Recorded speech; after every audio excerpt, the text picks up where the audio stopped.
prélude à la commémoration de la Journée internationale de la femme africaine et à la Journée internationale de l'amitié adoptée par les Nations Unies, prévue justement pour le 31 août et juillet. Nous avons le plaisir de prendre la parole à l'ouverture du premier grand forum sur la femme noire en Haïti. Forum autour du thème « Valorisation de l'identité culturelle afro-descendante » et d'entrée de jeu, nous voulons rappeler justement que conformément à la résolution adoptée par l'Assemblée générale des Nations unies en date du 3 mai 2011, il est dit clairement que l'amitié entre les peuples, entre les pays, les cultures et les individus peut inspirer les efforts de paix et offre l'occasion de jeter des ponts entre communautés en célébrant la diversité culturelle. C'est donc ce travail colossal, extraordinaire, que fait le Bureau de l'Organisation des Jeunes pour les Nations Unies d'Afrique en Haïti depuis janvier 2017. C'est l'occasion pour moi, en ma qualité de protecteur du citoyen et de la citoyenne, de féliciter publiquement toute l'équipe de cette prestigieuse organisation conduite par son représentant spécial, M. Amos Saint-Cyr, et sans oublier sa directrice exécutive.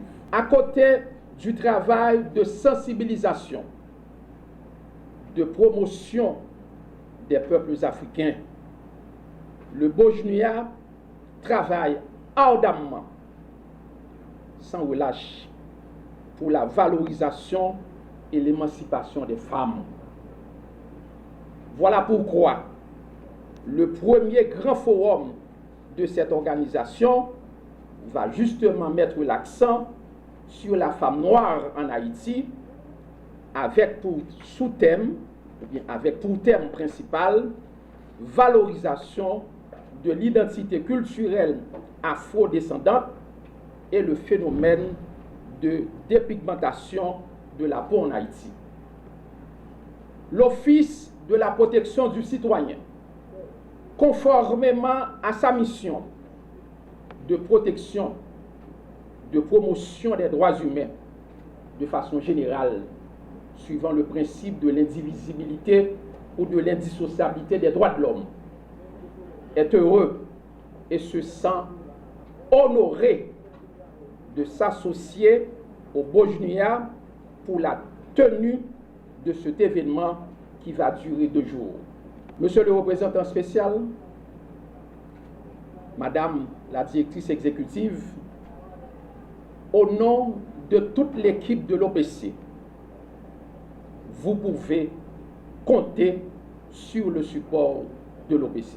En ma qualité de représentant spécial du Bojnuya en Haïti, c'est avec une joie indicible et ineffable que je m'adresse ce matin du jeudi 27 juillet 2023, marquant l'ouverture du premier forum de la femme noire en Haïti, ici à la salle de conférence Victor Benoît, sur le thème « Les questions de l'identité culturelle afrodescendante et le phénomène de la dépigmentation de la peau en Haïti », en prélude à la célébration de la Journée internationale de la femme africaine, célébrée chaque 31 juillet depuis 1974.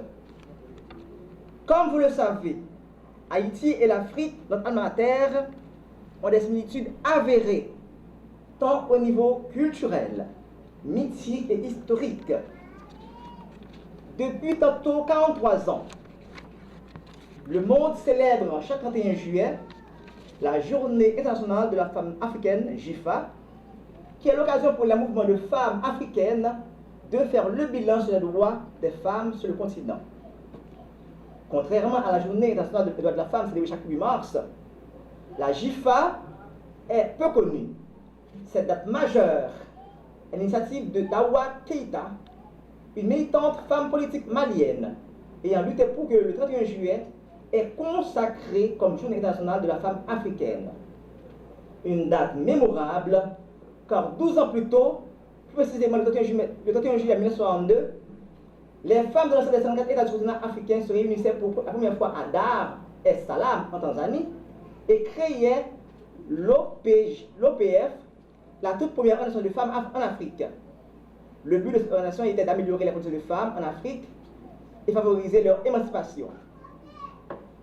De cette date à aujourd'hui, de nombreuses avancées juridiques ont été adoptées pour protéger les femmes africaines, entre autres le protocole de Maputo adopté en 2003 par l'Union africaine, la déclaration solennelle pour l'égalité des genres en Afrique adoptée en 2004, le protocole de la Charte africaine des droits de l'homme et des peuples adopté en 2016. Malgré ces progrès, la promotion des droits de la femme africaine bute sur plusieurs défis. Celles-ci font encore l'objet de nombreuses discriminations liées aux considérations socioculturelles, mais aussi aux lois nationales. Elles sont encore sous-représentées par les gouvernements et les parlements en Afrique et en Haïti. En cette date de la Journée internationale de la femme africaine, l'occasion s'offre pour nous de faire un bilan sur les acquis et les lacunes en matière de promotion des droits de la femme en Afrique pour assurer l'effectivité des droits des Africaines et de la femme noire. Ainsi, nous voulons, à travers les 2 journées du forum, mettre l'accent sur l'identité culturelle afrodescendante et le phénomène de la dépigmentation de la peau qui, quand on constate que le manque de confiance pousse à l'irréparable.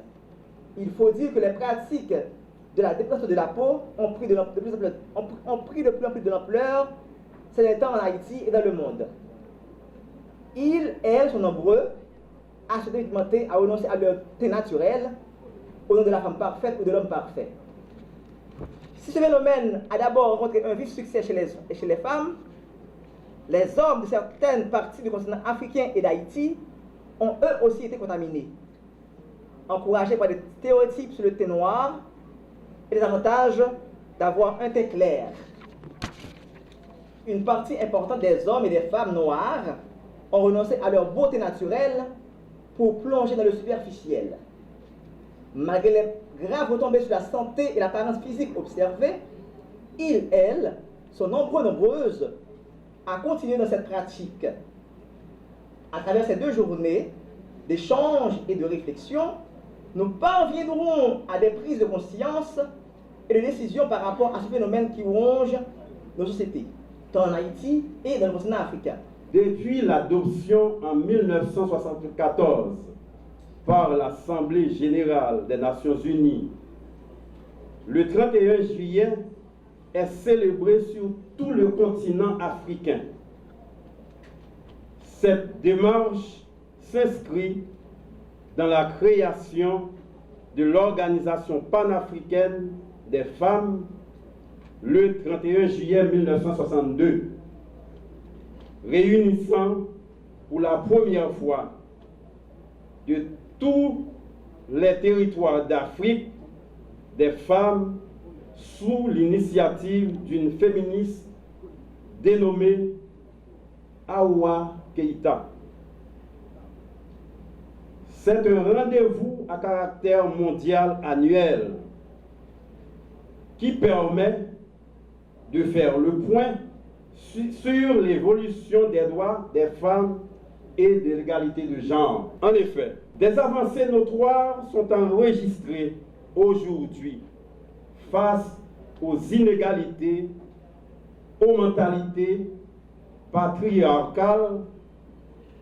Les femmes africaines restent debout dans le combat pour leurs droits.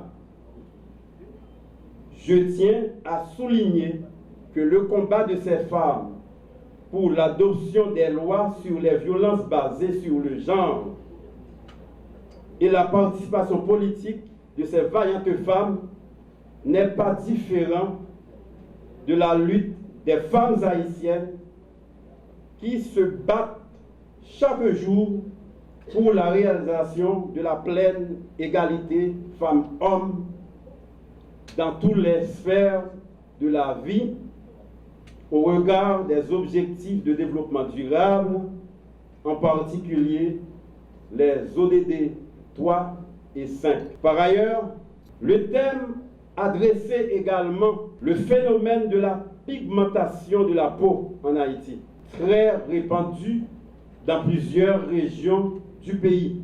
Donc, vous allez aussi y réfléchir tout en cherchant à mettre en évidence quelques motifs qui peuvent pousser une femme noire haïtienne à s'éclaircir la peau. À travers ce forum sur la femme noire, on doit lever le voile sur les stéréotypes comme les femmes qui ont la peau plus claire et les cheveux plus longs et soyeux sont considérées comme les plus belles chez les Haïtiens ou ailleurs.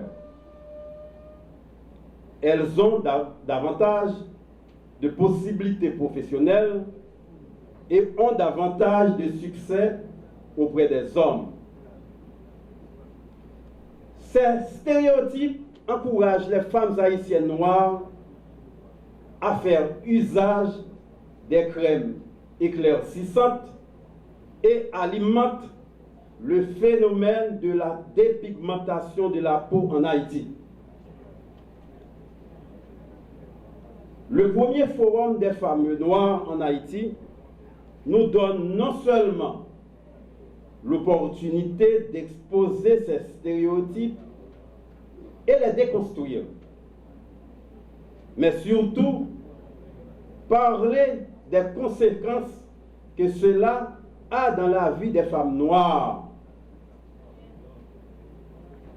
En ma qualité de directeur général AI du MCLDF, représentant de la ministre à la condition féminine et aux droits de la femme, Dr Sophia Loreus, à l'ouverture de ce forum, je vous invite donc à réfléchir des mécanismes communautaires pour les déconstruire, faire la promotion de la femme noire dans toutes ses dimensions.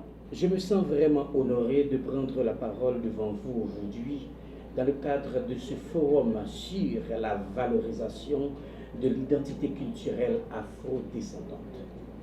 Ce forum est aussi une manifestation de la conscience relative à cette identité qui traîne de grands moments d'histoire avec un impact considérable sur notre quotidien et notre devenir.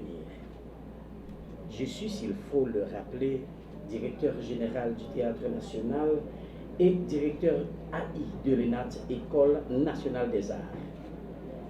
Et en tant que tel, je me dois de travailler à la valorisation et à la promotion des diversités culturelles et favoriser du coup les multiples formes d'expression artistique sans exclusion aucune. Il faut s'ouvrir aux autres cultures tout en étant resté soi-même. Ainsi, mesdames, messieurs, ma présence à ce forum témoigne de ma volonté de me mettre du côté de celles et ceux qui vouent une détermination constante, non seulement à la préservation de ce riche patrimoine, mais aussi et surtout à la propager. Et c'est à juste raison que je reprends ici cette citation d'Alexis de Tocqueville. Quand le passé n'éclaire pas l'avenir, l'esprit marche dans les ténèbres.